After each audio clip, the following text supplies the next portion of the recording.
오늘 하나님의 사랑에 응답하라 라는 제목으로 우리 함께 말씀 생각해 보겠습니다. 시편 23편은 다윗이 말년에 자신의 인생을 돌아보면서 자신의 인생을 인도해 오신 하나님을 찬송하는 시입니다. 믿음의 삶을 산 자신의 여정을 돌아보면서 하나님이야말로 나의 목자시라는 고백은 그 인생의 결정 같은, 그 인생의 신앙의 정수 같은 고백이 되겠습니다. 그래서 시편 23편을 우리가 크게 세 부분으로 나누어 본다면 첫 번째 부분이 바로 오늘 본문 말씀 1절 말씀입니다. 여호와는 나의 목자라는 선언으로 이 시가 시작이 되면서 둘째 부분인 2절부터 5절까지는 왜 하나님이 나의 목자인가를 밝히고 있습니다. 마지막 세 번째 부분은 6절인데 그렇게 하나님을 나의 목자로 모신 사람이 어떤 확신 가운데 어떤 인생을 살아야 하는가에 대한 결단이 나오고 있습니다. 오늘 본문 말씀 1절에서 여호와는 나의 목자시니 라고 여호와라고 불리워진 그 하나님의 이름, 성경에는 하나님의 이름을 가리키는 여러 단어가 등장을 하는데 그 중에 여호와라는 이름이 많이 나오고 있고요. 그 다음에는 하나님으로 지칭되는 엘로힘이라는 단어도 나오고 있고 또 주님이라고 번역된 아도나이라는 단어도 사용되고 있습니다. 그래서 아도나이, 주님이라고 해석된 아도나이라는 이 지칭은, 이 명칭은 모든 만물들의 주인이라는 의미를 강조하고 있는 겁니다. 이 세상 모든 만물의 주인이 있는데 그 주인이 누구냐? 바로 하나님이시다. 그래서 주님이라고 우리가 부르는 거고요. 그 다음에 엘로힘, 하나님이라고 우리가 주로 부르는 이 엘로힘은 모든 피조물들과 신들을 위해 뛰어난 능력의 하나님, 그 어떤 것도 하나님께 미칠 수 없는 가장 탁월한 존재라는 의미에서 엘로힘, 하나님이라고 우리가 지칭을 하고, 그 다음에 여호와, 야훼라는 이 이름은 하나님께서 친히 내 이름은 여호와라고 알려주신, 그러니까 말하자면 하나님의 본명과 같고 다른 그 명칭들은 하나님의 어떤 성품을 드러내거나 하나님이 어떤 하신 일들을 묘사하거나 이러면서 붙여진 그 이름들이라고 볼 수 있겠죠. 그래서 여호와라는 이 이름은 오직 이스라엘 백성들에게만 계시된 이름. 그래서 이스라엘 백성들에게 당신의 이름을 계시해 주시고 그리고 그 이스라엘 백성들과 언약을 맺음으로써 이스라엘 백성들과 언약 관계에 있음을 드러내고자 할 때 이스라엘 백성들이 여호와라는 이름을 불렀다는 거죠. 사용했다는 겁니다. 그래서 오늘 이 다윗이 여호와는 나의 목자시니라고 말할 때 이 이름을 통해서 다윗은 자신과 하나님이 언약 관계에 있다는 것, 그래서 하나님이 그 언약 관계를 따라서 자신의 평생을 사랑과 은혜로 돌봐오셨음을 노래하고 있다는 거죠. 나는 하나님과 별개의 사람이 아니고 나는 하나님과 언약 관계에 있는 사람이야. 하나님은 그 언약이 신실하신 하나님이시기 때문에 나의 평생에 하나님의 선하심과 인자하심이 나와 함께 있었고 하나님이 그 사랑으로 나를 인도하셨다. 나를 돌보아 주셨다라고 노래하는 그 인생의 찬미, 하나님이 함께 하셨던 시간들에 대한 그 감사, 기쁨, 그런 것들이 23편 1절에 다 들어있다. 여호와는 나의 목자시니 내게 부족함이 없으리로다 라고 노래하고 있다는 것이죠. 요즘은 뭐 하나님을 농담 속에서도 들먹거리고 또 우스갯소리로도 들먹거리지만 이스라엘 사람들에게 있어서 그 이름은 감히 부를 수 없는, 그래서 성경을 필사할 때도 그 하나님의 이름이 나오면 그 이름을 그대로 적기를 송구스러워해서 가서 목욕을 하고 그 다음에 그 이름에 아도나이라는 이름으로 그 표기했던, 그래서 여호와라는 이름, 그 옛날 성경 보면 야훼라고 붙여진 그 이름이 자음으로만 되어 있어요. 모음이 없습니다. 그래서 사실 정확하게 발음을 못하는 거죠, 지금은.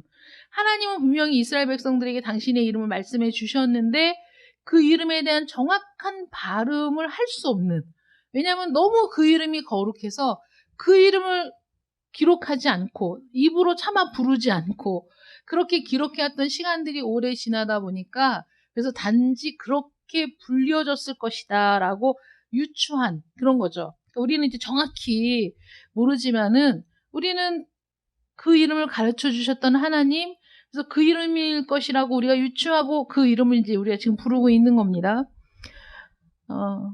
그 정도로 이스라엘 백성들이 그 이름을 감히 부를 수 없는 거룩하고 존귀한 이름이었다. 하나님의 이름이. 그래서 우리 자신과 하나님의 그 간극을 살펴보면 하나님은 온 우주의 주인 되시고 이 우주 만물을 창조하신 분이시고 우리는 거기에 비하면 정말 그 아무것도 아닌 것처럼 여겨지는 먼지 같은 존재일 수밖에 없다. 그래서 우리가 밤하늘에 하늘을 올려다 봤을 때 유난히 엄청 크고 반짝이는 별은 한 개의 별이 아닐 가능성이 크다라고 얘기하더라고요. 그것은 어떤 그 태양계 같은, 그러니까 멀리 떨어져 있어서 이렇게 여러 개의 별들이 뭉쳐있는 그 집단의 별들을 우리가 보면서 야, 별이 되게 크고 반짝인다 라고 생각하는 경우가 대부분이다.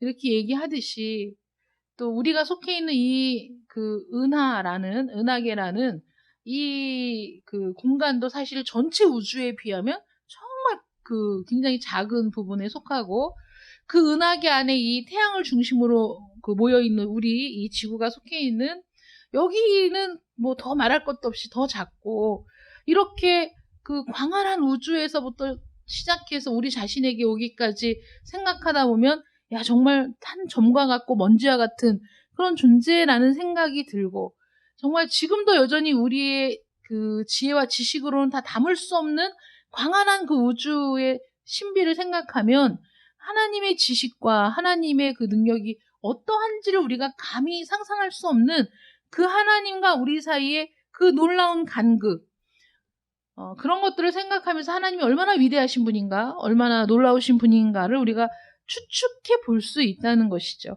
그래서 신앙이라는 게 뭐냐? 그렇게 높고 탁월하신 하나님의 존재를 우리가 만나면서 그분에 대한 두려움, 경건한 두려움과 떨림으로 하나님 앞에 무릎을 꿇는 거기에서부터 우리의 신앙은 시작이 되는 것이고 믿음이 없이는 그 신앙의 세계는 진입이 불가능하다. 이해도 불가능하다라고 볼 수가 있습니다.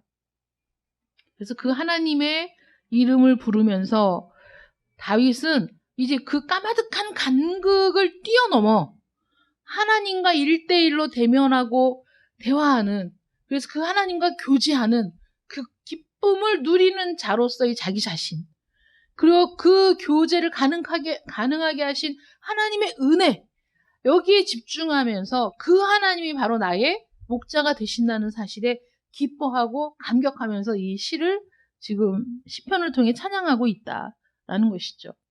그래서 지금 다윗은 하나님을 나의 목자라고 표현하고 있는데 나의 목자라는 게 하나님은 위대하신 분이시지만 거기에 비하면 인간은 사실 참 유한하고 먼지 같은 존재인데도 불구하고 그 위대하신 하나님을 목자라고 부르고 있다는 거죠. 사실 목자라는 게 엄청 대단하고 뭐 존귀 여김을 받는 그런 직업이 아니지 않습니까? 오히려 이스라엘 안에서도 천대를 받는 직업이 목자였다라고 얘기하는데 왜 다윗은 기꺼이 그 하나님을 목자라고 표현을 했을까?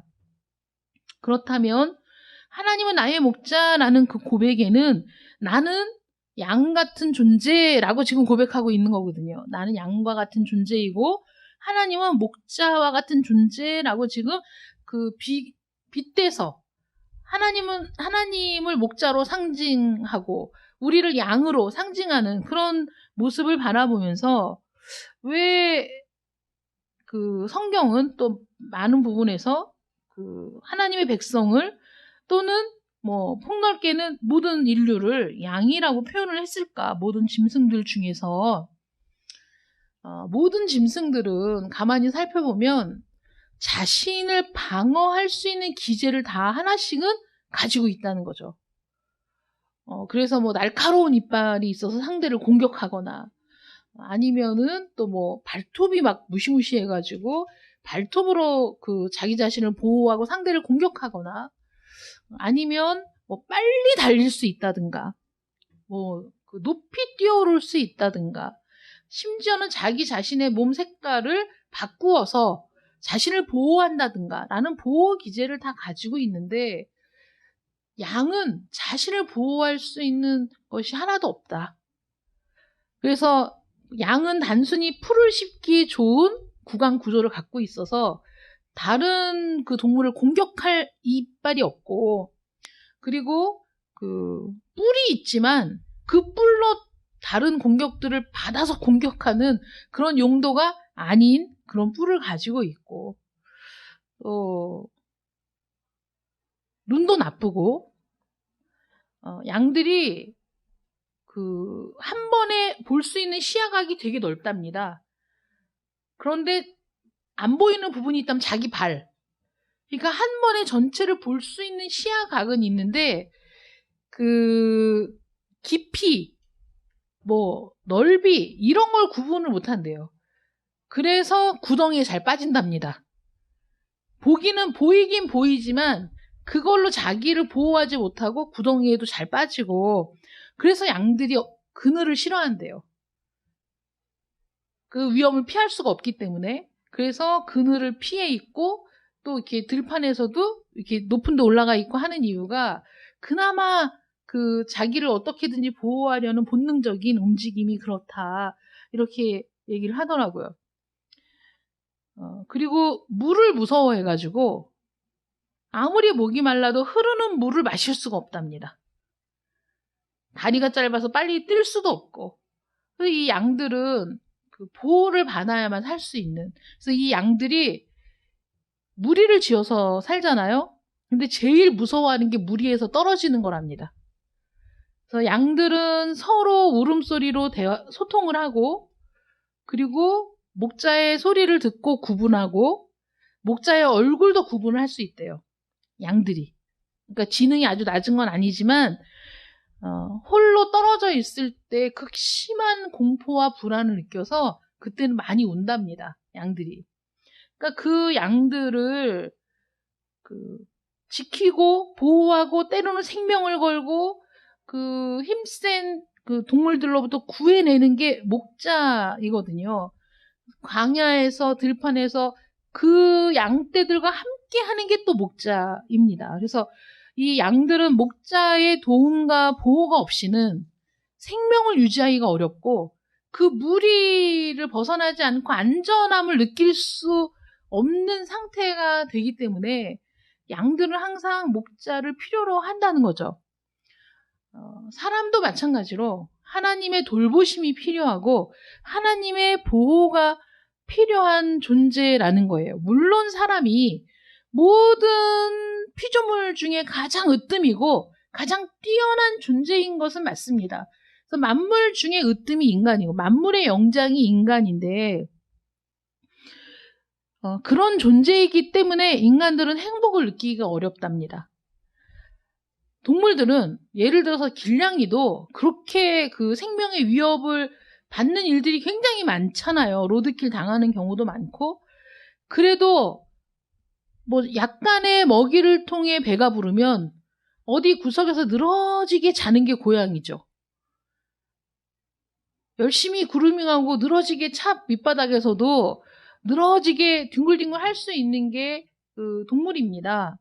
그래서 배가 부르고 잘 수 있는 곳이 있으면 그걸로 만족하는 게 동물들인데 인간은 그런 걸로는 만족할 수가 없죠. 인간은 최소한의 것이 제공된 상태에서 만족을 누리지 못하고 행복을 누리지도 못합니다. 너무 똑똑해서 너무 잘나서 모든 만물보다 뛰어나서 오히려 그것 때문에 자신의 삶을 더 수준이 높은 것으로 끌어올리고 영위하고자 하는 그런 그 욕망이 있기 때문에 사소한 것에서 행복을 느끼기가 쉽지 않은 존재이다. 그렇기 때문에 더더욱 우리를 아시고 우리의 필요를 채우시며 인격적으로 우리와 만나기를 원하시고 또 우리의 모든 삶을 알고 이해한다고 말씀해 주시는 하나님과 함께 할 때 인간들은 비로소 거기에서 참 안식과 만족을 누릴 수 있다는 것이죠. 많은 우리가 이 인생을 살아가다 보면 우리 인간의 세상에 완전한 사랑이 없다는 사실을 우리는 언제 알게 됐을까요? 완전한 사랑은 없다는 사실을 우리는 다 알고 있지 않습니까?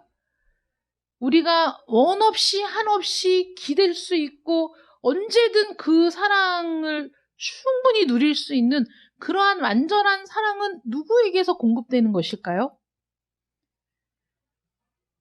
우리의 모든 인간관계, 심지어는 부모를 통해서도 사실 그런 완전한 사랑은 공급받기가 어렵다는 것이죠. 그래서 우리는 이 세상을 살아가면서 상처를 받지 않을 수가 없고 배신을 당하지 않을 수가 없고 또 온전한 만족을 누릴 수 있는 어떤 관계를 형성하는 것이 불가능하다라고 우리는 알고 있습니다. 그렇기 때문에 우리는 강해져야 돼요. 그렇죠? 만약에 내가 예상하지 못한 따뜻한 사랑과 관심을 주는 사람을 만나게 된다면 세상에 어떻게 이런 사람이 있을까 생각하고 감사하고 감격해야 되고 또 나에게 너무나 그 상처를 주고 마음 아프게 하고 정말 회복하기 어려울 정도의 상실감을 주는 그런 사람들을 만났을 때 세상은 원래 이런 거야 라고 생각하고 의연하게 이겨낼 수 있는 그런 그 강함이 우리에게 필요하죠. 그러면서 우리는 이 세상에서 내가 정말 온전히 100% 신뢰하고 나를 맡길 수 있는 사람이 없다라는 사실을 우리가 늘 경험을 하게 되고 그런 사랑, 완전한 사랑이란 이 세상에 존재할 수 없다라고 우리는 은연중에 생각을 하게 됩니다. 그런데 그 완전한 사랑으로 다가오는 분이 있다는 거죠. 우리의 어떠함 때문에 우리를 선택하고 사랑하는 것이 아니라 하나님은 사랑 그 자체이시기 때문에 우리 인간이기 때문에 인간이라는 존재 자체를 존귀하게 여기시고 인격적으로 대우하시고 사랑하시는 하나님이 우리를 부르실 때 우리가 그 하나님을 만났을 때야 온전한 사랑을 경험하고 그 하나님과의 교제를 통해서 하나님의 그 온전한 사랑을 경험할 때에만 우리는 온전한 참 만족을 누릴 수 있기 때문에 그래서 우리에겐 하나님이 필요하다는 거죠. 하나님으로부터의 독립이 아니라 우리는 다시 하나님께 돌아가 하나님과 그런 관계를 맺고 사랑하는 일이 우리에게 너무나 필요한 일이다. 많은 사람들이 젊어서는 부모의 간섭과 억압이 피곤하다고 생각하고 다들 부모의 곁을 떠나고 싶어 하지만 이제 그 부모를 떠나서 살아가다가 가정을 이루고 자식을 낳고 인생의 풍파를 겪다 보니 부모가 소중해지고 그래서 다시 부모의 곁으로 돌아가며 부모의 심정을 이해하는 나이가 되었을 때 사람들이 뭐라고 얘기하냐면 철이 들었다라고 얘기합니다.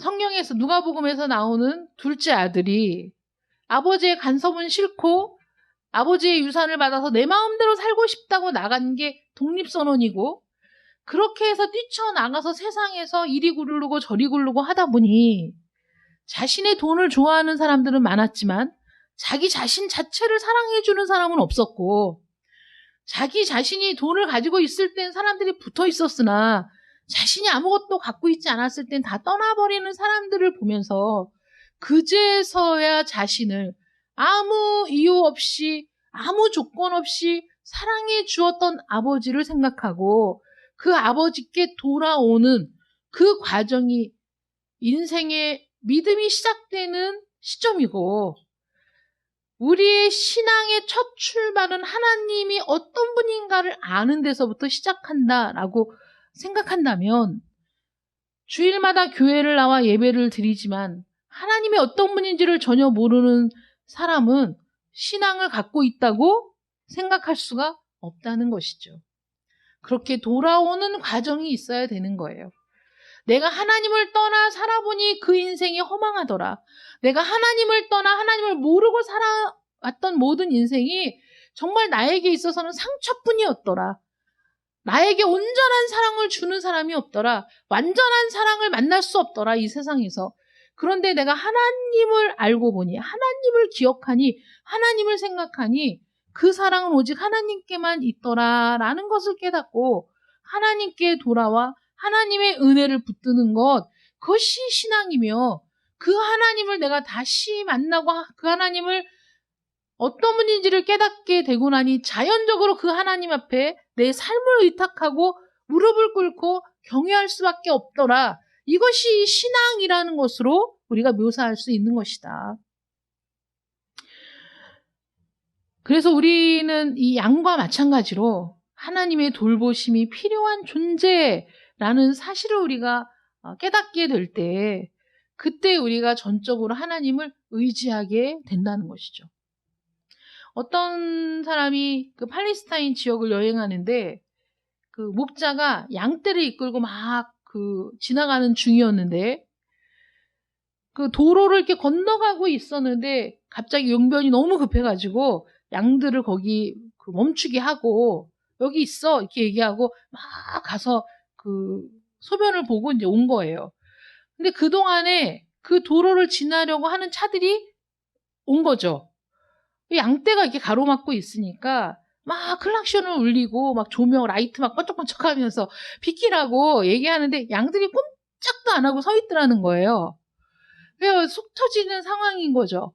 이 목자가 볼일을 보고 막 이제 와가지고 양들에게 뭐라고 얘기하면서 가니까 그때서야 양들이 막 그 목자를 따라서 움직이더라.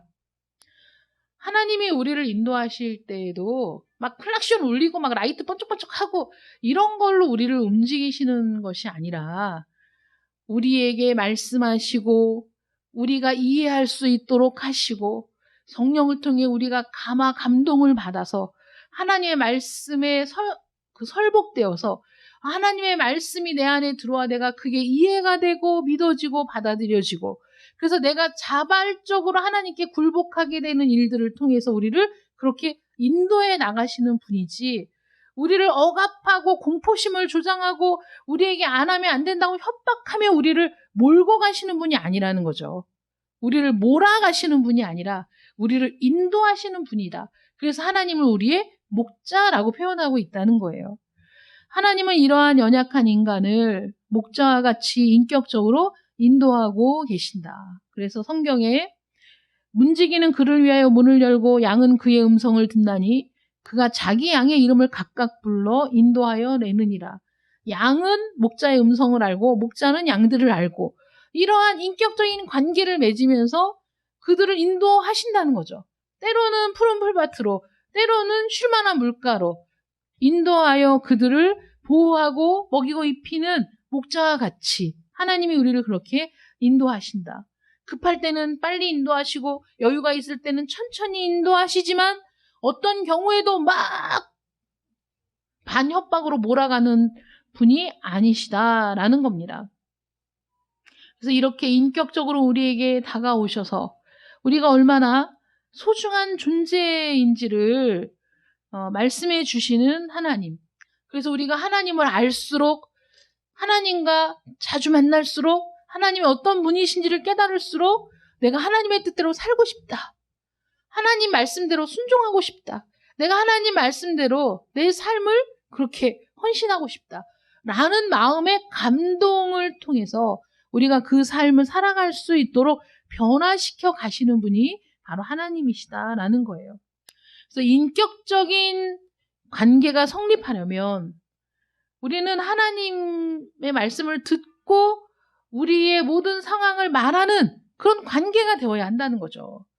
우상은 모셔두기만 해도 우상을 숭배할 수 있지만 하나님은 그렇게 우상을 모셔두고 숭배하는 그런 관계를 원하시는 것이 아니라 나는 너와 말하고 너는 나와 말하는 내 말을 들어라. 나도 너의 말을 들을게. 그래서 우리의 형편과 사정을 듣고 이해하시고 그리고 우리를 깊이 사랑하시며 우리를 돌보시는 그런 관계 속으로 들어가는 것을 원하신다라는 거예요. 어떤 분이 교회에 왔는데 여기저기 막 그 붕대를 다 감고 택시에서 이제 내렸답니다. 그러니까 안내하시는 분들이 얼굴도 막 가려가지고 누군지도 몰라가지고 아니 어떻게 이렇게 교회를 왔느냐 그랬더니 나 누구누군데 제가 이따가 잠깐 시간을 주시면 간증을 하겠습니다. 그러니까 간증할 시간을 줬대요. 그러니까 이분 얘기가 자기가 주일 예배를 드리려고 시간을 맞춰놓고 잤는데 너무 피곤해가지고 이 시계의 벨이 울리니까 한번 일시정지 하다가 잠을 딱 깼는데 10분 전에 일어난 거야. 그래갖고 막 대충 눈곱만 띄고 옷 입고 화장도 못하고 그러고 교회에 가서 예배를 드리려고 막 나가는데 전화벨이 울렸어. 전화를 받았더니 야, 너 아직까지 안 오고 뭐 하고 있어? 친구가 전화를 했어요. 나 지금 교회 가려고 지금 나가고 있는데 야, 오늘 우리 동창들끼리 산행하기로 했잖아. 한참 전에 그런 얘기가 있었던 것 같은 생각이 드는 거예요. 안 돼, 근데. 나 교회 가야 돼. 예배 드려야 돼. 야, 예배 시간이 지금밖에 없어? 저녁 예배도 있어. 그럼 저녁에 가. 등산 갔다가 저녁 예배 드려. 그래도 오전 예배를 드려야지. 그러니까 친구가, 야, 니네 하나님은 참 이상하다. 오전 예배 때만 니네 하나님이 나오시고 저녁 예배 때는 안 나오신대? 그 얘기를 딱 들으니까 그 말도 맞는 것 같은 거예요. 그래서 마음을 정했어요. 오전에 친구들과 등산을 갔다가 저녁에 예배를 드려야지 하고 성경책을 가방에 집어넣고 갔습니다. 도봉산에 올라갔어요. 막 일어나자마자 정신없이 와서 그 산을 올라갔더니 너무 목이 마른 거예요. 야, 물 좀 줘봐. 물은 없고 음료수가 있어. 야, 그럼 음료수라도 줘봐. 친구가 딱 줬는데 맥주를 주는 거야. 맥주 한 캔을. 야, 안 돼. 이거 술이잖아. 그랬더니 자기를 뺀 나머지 9명의 친구들이 잠시 의논을 했어요. 결정을 내려줬어. 야, 맥주는 술이 아니고 음료수야. 그래서 음료수로 결정이 됐습니다. 그럼 하나 줘봐. 그래갖고 딱 따가지고 쫙 마셨는데 맥주를 안 마신 세월은 길었지만 맥주의 맛은 잊지를 못했어요. 몸이. 알싸하니 막 시원한 게 너무 좋은 거야. 산 정상에서 이러고 저러고 친구들하고 시간을 보내고 내려올 때쯤 돼서 보니까 자기 발밑에 맥주 캔이 9개. 그 내려오다가 발에 돌멩이가 하나 걸려가지고 그 돌멩이를 걷어와 찬다고 한쪽으로 치운다고 걷어와 찼는데 발을 균형을 잃어가지고 거기에서 계단을 막 구르다가 정신을 잃었는데 눈을 떠보니까 병원이었고 의사들이 하는 얘기가 눈을 뜨는데 옆에서 막 의사들 하는 얘기가 들렸대요. 야, 이 아가씨 600만 불의 아가씨가 되겠어. 어떻게 뼈가 안 부러진 데가 이렇게 없이 다 부러졌지? 이렇게 얘기가 들리더래요. 그래갖고 자기가 그 일을 겪고 이제 걸을만 하니까 교회를 왔는데 그 얘기를 하면서 여러분 주일은 안 지키면 큰일 납니다. 주일은 꼭 지키셔야 돼요. 그러니까 이 성도들이 여기저기서 아멘 막 나오고 부부끼리 앉은 사람은 아내가 옆구리 남편 푹 찌르면서 거봐 졸더라도 교회 나와서 졸아야 된다니까 내 말이 맞지? 막 그런 일이 있었더라 이러면서 우리는 그런 얘기를 들으면 왠지 속이 시원하고 이거 진짜 내 남편이 들어야 되는데 누가 들어야 되는데 그렇게 정신을 못 차리고 막 이런 생각이 들죠. 그런데 하나님이 만약에 우리를 그런 식으로 인도하신다면 월요일 날에 우리는 엄청 바쁠 거예요. 왜냐하면 주일날 안 나온 사람이 다 죽었거든. 월요일날. 그런데 안 그래. 응? 주일에 예배 안 드리고 딴 데 가고 주일에 예배 안 드리고 자기 하고 싶은 일 하고 그러면 내 생각에는 아유 저거 그냥 발목아지라도 부러져 갖고 하나님이 예배를 드리는 사람을 좋아한다는 걸 깨달아야 되는데 라고 생각이 들지만 하나님은 그렇게 일하시지 않더라는 거죠. 복음이 무엇이냐? 우리가 그렇게 참 비양심적이고 그렇게 은혜를 쉽게 잊어버리고 그렇게 자기 중심적으로 모든 일을 해석하고 그런 줄을 알면서도 오래 참고 기다리시고 사랑하시는 분이 하나님이시기 때문에 그런 우리를 끊임없이 부르시고 하나님의 말씀을 통해 우리를 감화하셔서 그래서 우리가 인격적으로 하나님께 나아가 그 하나님을 만나고 내가 정말 내 온 인격으로 하나님께 굴복하여 내가 이제는 이후로는 하나님 외에는 그 어떤 것도 내 인생에 중요한 것으로 여기지 아니하고 난 오직 하나님과의 교제를 가장 중요한 것으로 여기고 살겠습니다 라고 스스로의 헌신의 고백이 있기까지 하나님은 우리를 사랑으로 인도하시는 분이시다 이거죠. 인격적으로 우리를 만나주시고 사랑으로 우리를 인도하시는 분이십니다. 성경에 길 잃은 양을 찾는 목자의 모습이 나와 있어요. 그러면 그 목자가 양을 다 우리에 드렸는데 한 마리가 부족하네? 야 이거 어디서 없어졌지?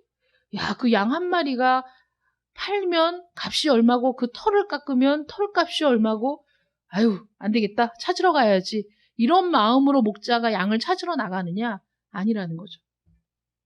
손익 계산을 따져서 그 양을 잃어버리는 게 손해가 더 크니까 빨리 양을 찾으러 가야지 라고 양을 찾으러 가는 게 아니라 그 목자는 그 양이 무리와 떨어지면 얼마나 극심한 공포를 느끼는지 무리와 떨어져서 혼자 있을 때 그 양은 아무것도 못하고 벌벌 떨면서 부르짖고 있을 텐데 그 양을 생각하니 마음이 아파서 빨리 가서 그 양이 어디 있는지 찾아서 데리고 와야 되겠다. 혹시라도 이 해가 진 시간에 나가서 내가 맹수를 만날 수도 있고 내가 길을 잃을 수도 있고 내가 발을 헛디뎌서 죽을 수도 있지만 그러나 그 양이 울부짖는 걸 생각하니 마음이 아파서 견딜 수 없어서 그 시간에 나가 양을 찾아서 그 양을 찾았을 때 그 목자는 그 더러운 양을 어깨에 메고 기뻐하며 돌아온다잖아요. 그게 아버지의 마음이라는 거죠. 그게. 왜 말도 안 듣고 저렇게 너 언제 빠졌어? 언제 그렇게 옆으로 사라졌어? 항상 말을 안 듣더라. 항상 보면 뺀질뺀질 하더라. 너 그러니까 고생하지. 너 그러니까 그런 상황에 빠졌지. 라고 비난하고 정죄하는 것이 아니라 얼마나 힘들었을까? 얼마나 놀랬을까? 얼마나 고통스러웠을까? 얼마나 울었을까? 동물들도 많이 울면 목이 다 쉬어요. 그걸 생각하며 가서 정말 묻지도 따지지도 않고 그 양을 발견한 기쁨에 그 밖에서 떼를 지어 다니는 양들이 이 발 밑으로 다 더럽죠. 근데 그 양을 그냥 번쩍 들어서 어깨에다 메고 그리고 기뻐하며 돌아오는 그 목자의 모습을 성경은 하나님의 모습으로 일치시켜 묘사하고 있지 않느냐 하는 거죠. 하나님은 그렇게 우리를 사랑으로 인도하시는 분이라는 거예요. 그렇게 인격적으로 사랑으로 인도하시는 하나님이 계셨기 때문에 다윗은 내게 부족함이 없으리로다 라고 고백하고 있다는 것이죠. 나는 부족한 것이 없어. 비록 배신도 당하고 상처도 입고 이 세상에서 만나는 사람들을 통해서 내가 정말 여러 가지 고통을 겪었지만 그러나 그 가운데 하나님은 결코 나를 떠난 적이 없으시고 결코 나를 외면한 적이 없으신 분이셔. 하나님은 언제나 나와 함께 계셨다라는 것이 내 삶을 돌아보니 얼마나 은혜인지 이게 웬 사랑인지 생각할수록 너무 고맙고 감사해서 하나님은 정말 나의 목자이셨구나. 내 인생에 하나님 같은 분이 없구나 라는 사실을 깨닫고 고백하는 다윗의 마음이 그대로 들어있다는 것이죠. 하나님은 언제나 목자로서 여러분들을 사랑하십니다. 하지만 여러분들이 그 사랑에 응답하지 않는다면 주님을 믿는 것이 여러분들의 신앙에, 인생에 어떤 도움도 되지 못한다는 거예요. 하나님이 우리에게 그렇게 인격적으로 다가오시고 사랑을 베푸시고 우리 존재 자체를 존귀한 것으로 여기시고, 그래서 우리가 잘나고 무슨 이 세상에서는 경쟁 사회에서 경쟁에 도태되면 쓸모없는 인간이라고 낙인을 찍고, 그런 인간은 이 사회에 필요하지 않다고 서슴없이 말하는 사람들이 많이 있지만, 하나님은 경쟁에서 밀려 도태되어 쓸모없는 인간이라 말씀하지 않으시고, 너는 너 자체로 너무나 중요하고 소중한 존재야 라고 말씀하신다는 거죠. 한 영혼이 천하보다 귀하다라는 얘기는 지금 이 지구상에 60억의 인구가 살고 있다고 하더라도 하나님은 여러분 한 사람을 대할 때 이 지구상의 인류는 당신 혼자인 것처럼, 여러분이 혼자 남아있는 인류인 것처럼 그렇게 여러분들을 대하시고 사랑하시고 존귀히 여기신다는 거예요. 하나님의 그 사랑이, 하나님이 그렇게 여러분들을 인격적으로 대우해 주시고 존귀하게 여겨주시는 그 은혜가 우리의 마음에 부딪혀 와서 내가 그것을 깨닫게 될 때 비로소 우리는 하나님을 향하여 인격적으로 나아가게 된다는 것이죠. 하나님의 본질을 우리가 다 알 수는 없어요. 왜냐하면 우리와 같이 면적이 있고 부피가 있어 눈에 보여지고 만져지는 존재가 아니기 때문에 하나님의 본질을 우리가 다 알지는 못하지만 하나님이 어떤 분인지는 알 수 있다는 거죠. 하나님이 어떤 분이시냐? 우리를 다그치고 협박하고 우리를 내몰아서 하나님의 뜻대로 좌지우지하려고 하는 그런 분이 아니시라는 거죠. 하나님은 우리의 약점을 틀어지고 우리를 당신의 마음대로 움직이려고 하는 그런 분이 아니시라는 거죠. 하나님은 오직 이 세상에 유일하게 나 혼자만 있는 것처럼 나를 사랑하시고 나를 만나주시고 나를 그렇게 존귀하게 여기시는 분이 하나님이시라는 사실을 우리가 깨닫게 될 때 나도 그 하나님을 인격적으로 만나고 그 하나님께 나아갈 수 있게 된다는 거예요. 신앙은 수동적으로 하나님이 주시는 사랑을 그저 받고만 있는 것이 신앙이 아니라 그 하나님의 사랑을 만나고 부딪히고 내가 깨닫게 되고 확인하고 그런 과정을 통해서 나도 적극적으로 하나님께 반응하며 나아가는 것이 참 신앙인 줄 믿으시기 바랍니다. 여러분들도 그래서 반응하셔야 되는 거예요. 하나님의 사랑에 반응해야 돼요. 감격하고 즐거워하고 기뻐하며 때로는 그 사랑에 합당치 못한 내 자신 때문에 슬퍼하며 내 가슴을 치며 그렇게 하나님과 끊임없이 인격적 교류를 나누어가는 그것이 바로 신앙이다. 그러므로 하나님의 사랑이 여러분들도 인격적으로 응답하는 삶을 살아가야 되는 거예요. 그 사랑에 응답하는, 그 사랑에 반응하는, 그 사랑을 여러분들이 받아들여서 그 사랑이 어떤 사랑인지를 더 깊이 알아가는 그런 여러분들이 되시기를 축원합니다.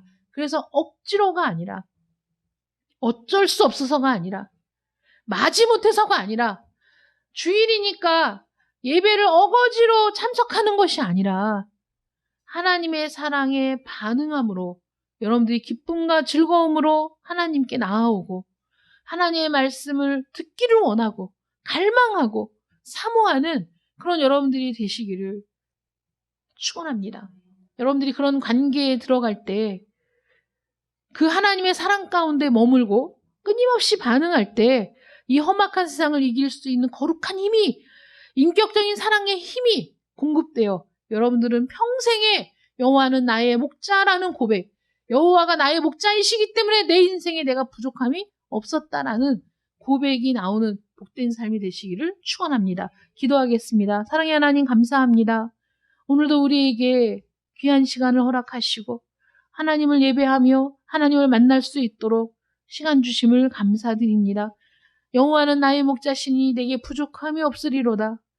말년에 고백한 다윗의 이 시편처럼 우리의 삶에 개입하여 들어오시고 우리의 시간 속으로 친히 들어오셔서 우리를 만나주시고 우리를 사랑하시며 존귀히 여기시며 우리가 하나님의 사랑에 반응하는 자로 살아갈 수 있도록 오래 참아주시며 긍휼히 여기시는 하나님의 어떠한 분이신지를 깨닫게 하심으로 하나님과 인격적인 교제를 나누게 만드시는 그 하나님의 은혜를 감사합니다. 기뻐합니다. 하나님 즐거워합니다. 우리도 그 사랑에 반응하게 하옵소서.